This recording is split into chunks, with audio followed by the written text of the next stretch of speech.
ଝିଅ ପୁଣି ରାଷ୍ଟ୍ରପତି ହେଲେ ନାଇଁ ନା ହେଇପାରିବନି। ଆମ ଗାଁର ଝିଅ ରାଷ୍ଟ୍ରପତି ହେଇଛି ତା ସହିତ ଝଗଡା କରିଛି ଆଇଛି ମାନେ ଆଜି ଯେମିତି ମୁଁ ଟିଉସନ ମାଷ୍ଟର ଖୋଜିବି ସାର୍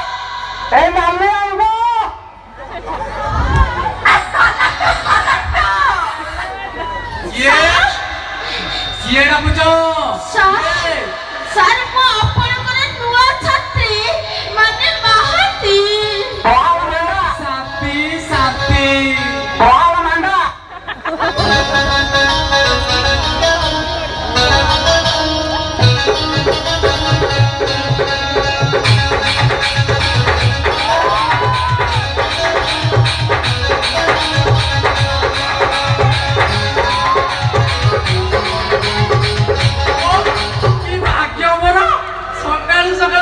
ପୁରା ସାଥୀ।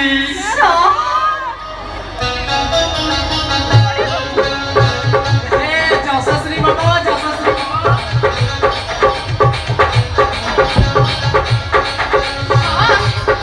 ମୁଁ କିନ୍ତୁ ମୋ ମନ ଭିତରେ ଜମା ଶାନ୍ତି ମୁଁ ଜାଣିପାରେ କି ଆରେ ତମର ପୁଣି କଣ ଅଶାନ୍ତି?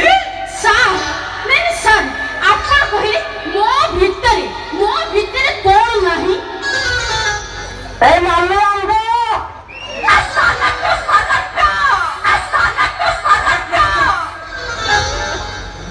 ତମର ତ ସବୁ ଠିକ ଠାକ ରହିଛି କୋଉ ଶୟ କହିଲା ନାଇଁ? ଏଇ ମୋ ବୋପା ସାର୍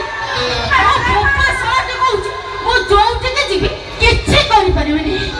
ସାର୍ ଆପଣ ମତେ କହୁନାହାନ୍ତି ଆପଣ ସବୁ କିଛି କରିଦେବେ କି? ସବୁ କରିଦେବି। ମୋ ବାପା ବି କହୁଛି ମୁଁ ଯୋଉଠି ଯିବି କିଛି କରିପାରିବିନି। ହେଲେ ବାପା କହୁଛି ବାହାରେ ଶାଗୁଣା ଉଡୁଛି ପଦାକୁ ବାହାରି ପାରିବୁ କହୁଛି ମୋ ବାପା ପରା। ମୁଁ ଯାହା ଅନୁମାନ କରୁଛି ଶାଗୁଣାଟା ତମ କଉଠୁ ବୋଧେ କୁମ୍ପି କୁମ୍ପି ରକ୍ତାନ୍ତ କରିଦେଇଛି ସେଥିପାଇଁ ସେ ଡରୁଛନ୍ତି। ଏଇଠି ସାର୍ ସେ ଯାହା ହଉ ପଛକେ ମୁଁ କିନ୍ତୁ ଶାଗୁଣାକୁ ଜମା ଭୟ କରିବିନି। ଆଜି ମୋ ବାଆ ସହିତ ଝଗଡା କରିକି ଆଇଛି ମାନେ ମୋ ଭବିଷ୍ୟତ ମୁଁ ନିଜେ ତିଆରି କରିବି। ସାର୍ ଆପଣ ମତେ ସାହାଯ୍ୟ କରିବେ ସାର୍।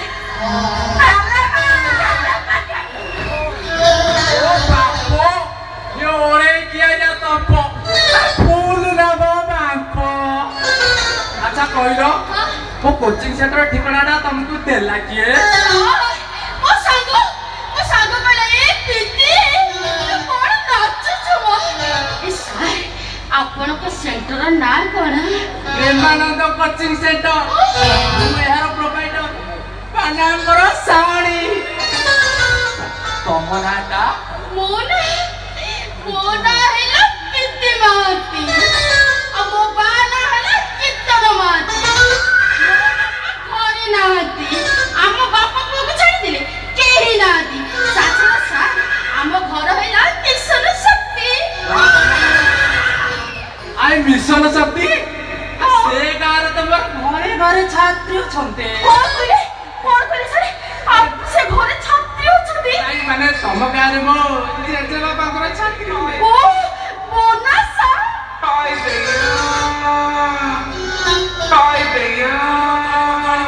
ଏଇ ପ୍ରେମାନନ୍ଦ କୋଚିଂ ସେଣ୍ଟର ପ୍ରୋଭାଇଡରକୁ କେବଳ ବାଲ ସାର୍ ନାଁରେ ଡାକିବା ପାଇଁ ତମ ଛାତ୍ରୀ ଦେହ ଛୁଇଁ ପାଉଛି। ଛାତ୍ରଛାତ୍ରୀ ମାନେ କମ୍ପିଟିସନ କରି ଡାକନ୍ତି। ତେଣୁ ସେ ସବୁ କୁଣ୍ଠାବୋଧ ନ କରି ତମେ ଡାକି ଚାଲ। କାରଣ ପ୍ରେମ ଆନନ୍ଦ ଶିକ୍ଷା ଦୀକ୍ଷା କୋଉଥିରେ ଅଭାବ ନାହିଁ। ତମେ ଗୀତ ଶିଖିବା କଥା କହୁଛ? ସାର୍ ମୁଁ ଗୀତ ଶିଖିବା ପାଇଛି ନାଚ ଗୀତ ଯାହା କରି ତା ଶିଖିବି ସାର୍। ଦେଖିବା ଗୋଟେ ଟ୍ରାଏଲ ନେଇଯିବା। ସାର୍ ଗୋଟିଏ କାହିଁକି କହିବା ଯଦି 100ଟା ଟ୍ରାଏଲ ଦେଖିବା ଜୀବନ ଜମୁନରେ ଜୁଆର ଉଠେରେ ଏଇ କଥା କି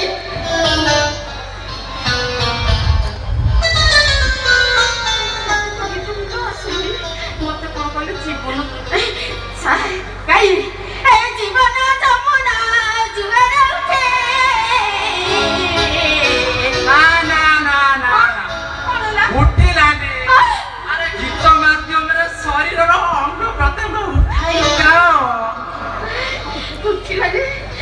ଯେତେ ତ ଉଠେଇବି ଜମା ଉଠିବନି। କେମିତି ଉଠେଇବି? ସାର୍ ସାର୍ ଗାଇବି ଜୀବନ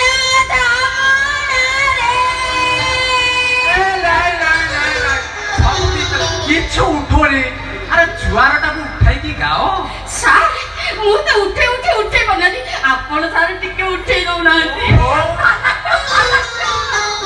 ମୋର ଦେଖିବାକୁ ମନ କଲଣି? ହଉ ପାଖକୁ ଲାଗି ଆସ, ମୁଁ ଦେଖଉଛି, ତମେ ଆଗ ଦେଖ। ହଉ ଦେଖ ମୁଁ ଗାଉଛା। ଏ ଜୀବନ ଯମୁନାରେ ଜୁଆର ଉଠେ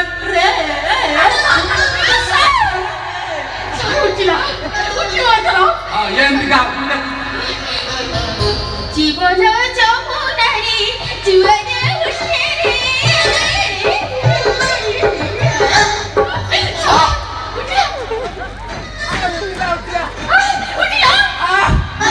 ସତୁରି ଭାଗ ଉଠିଲା। ଏମିତି ଗାଇବ।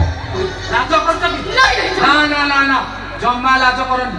ଯୋଉଠି ରସ ରଙ୍ଗ ଭରା ସଙ୍ଗୀତ କାର୍ଯ୍ୟକ୍ରମ, ସେଥିରେ ଲାଜ ନ କରି ଧର କରିବି। ଭୁବାଲ ଯେତେବେଳେ ବହିଯିବ ସେତେବେଳେ ଆଖିରେ ଲୁହ ପୋଛି। ଏମିତି କଲେ କଣ ହୋଇଯିବ? ପାରିବ? ତମେ କଣ ସେ ଅବୁଝା ଲୁହକୁ ରୋକି ପାରିବ? ନା ପାରିବନି, କାରଣ ତମର ଏଇ ରକ୍ତ ମାଂସ ଯମୁନା ନଈ ଜୁଆର ମାଡରେ ଆଘାତ ସହି ନ ପାରି ପାଣି ପଶି ସେ ପାଣି ପଡି ତମ ଡ୍ରେସ୍ ଖରାପ ହେଇଯିବ। ତେଣୁ ମାଲ ପାଖରେ ରଖିଥିଲେ ପଛେ ଦବ। ତାହେଲେ ମଝିରେ ମଝିରେ ଏମିତି ବାହାରିବ ପୋଛିବି।